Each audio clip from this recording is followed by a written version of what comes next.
So my dear students, last lecture में हमने देखा कि कंजर्वेटिव फोर्स क्या होते हैं, नॉन कंजर्वेटिव फोर्स क्या होते हैं।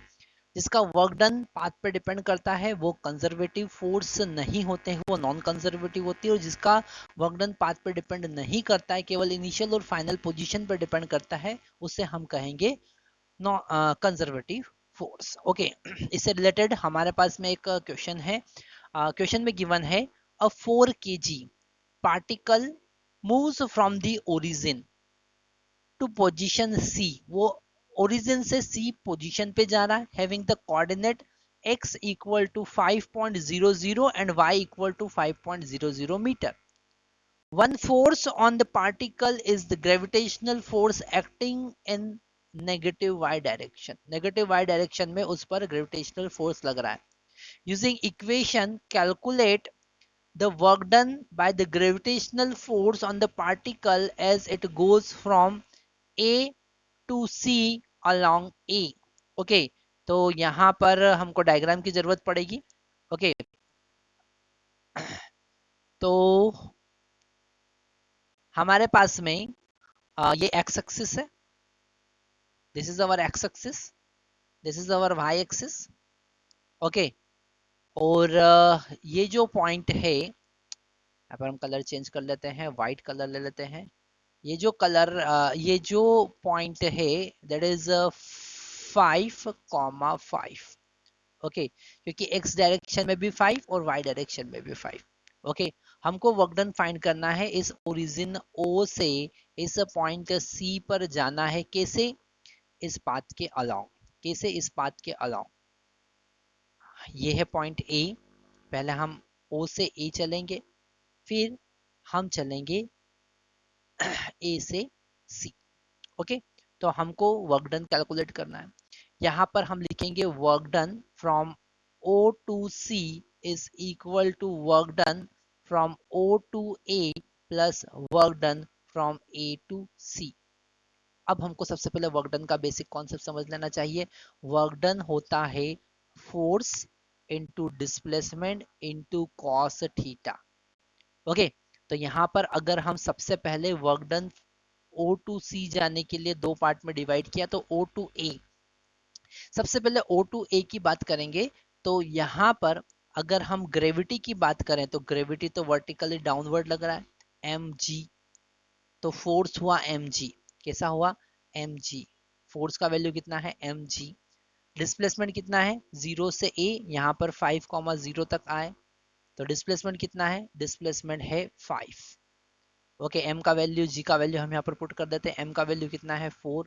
g का वैल्यू कितना है? 10। और डिस्प्लेसमेंट कितना है? mg हो गया, ये हो गया फोर्स। ओके, ये हो गया फोर्स, और डिस्प्लेसमेंट कितना है? 5, और कॉस एंगल कितना है? 90 डिग्री। यहाँ पर हमको क्लियरली दिख रहा है कि डिस्प्लेसमेंट और फोर्स की कितना है? 90 डिग्री प्लस। अब हम बात कर रहे हैं work done A to C, तो फोर्स कितना लग रहा है? फोर्स तो उतना ही है, 4 into 10 mg। ओके, और डिस्प्लेसमेंट कितना हो रहा है? A से C जाने में डिस्प्लेसमेंट कितना हो रहा है? 5 हो रहा है। और एंगल कितना है? एंगल यहाँ पर आप ऊपर जा रहे हो, वर्क डन लग रहा है नीचे, फोर्स लग रहा है नीचे, सो cos 180 डिग्री। कितना हुआ? cos 180 degree. तो ये तो 0 हो गया। आंसर हमारे पास में कितना आया? 40 into 5, तो ये हो जाएगा 200, और cos 180 कितना होता है? -1, तो हमारे पास आंसर आया -200 जूल। कितना आया? -200 जूल। ओके, तो इसका आंसर है -200 जूल। अब इसका बी पार्ट देखते हैं। ये हमारे पास ए पार्ट था, अब हम बी पार्ट पे जाते हैं। ओके, बी पार्ट में कहाँ है? वही क्वेश्चन है, और यहाँ पर हमने चेंज कर दिया है। Using the equation calculate the work done by the gravitational force on the particle goes from O to C along B। Okay, तो यहाँ पर हमारे पास एक्स एक्सिस है, वाई एक्सिस है, हमको यहाँ पर पहुंचना है, O से C तक पहुंचना है। ओके, और इसका कोऑर्डिनेट है 5,5। अब हम बी पाथ के अलोंग, देखो ये ऊपर गया, तो ये था आपका बी पॉइंट। ओके, और हमको यहाँ जाना है, इस पाथ पर हमको मूव करना है। तो हम वापस से लिखेंगे work done to move O to C is equal to work done to move O to B plus work done to move B to C. Okay, तो यहाँ पर फिर वही कॉन्सेप्ट हम यूज करेंगे, सिंपल सा कॉन्सेप्ट है।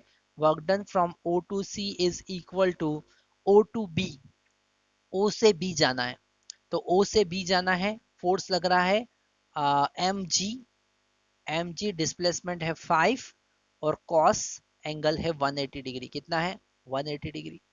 ओके, यहाँ पर एंगल कितना है? 180 डिग्री, क्योंकि एम जी डाउनवर्ड लग रहा है और डिस्प्लेसमेंट ऊपर है।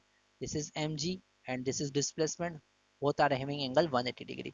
ओके, प्लस सेकेंड वाला बी टू सी की बात करेंगे तो फिर यहाँ पर एंगल कितना हो जाएगा? 90 डिग्री, तो ये तो जीरो हो जाना है।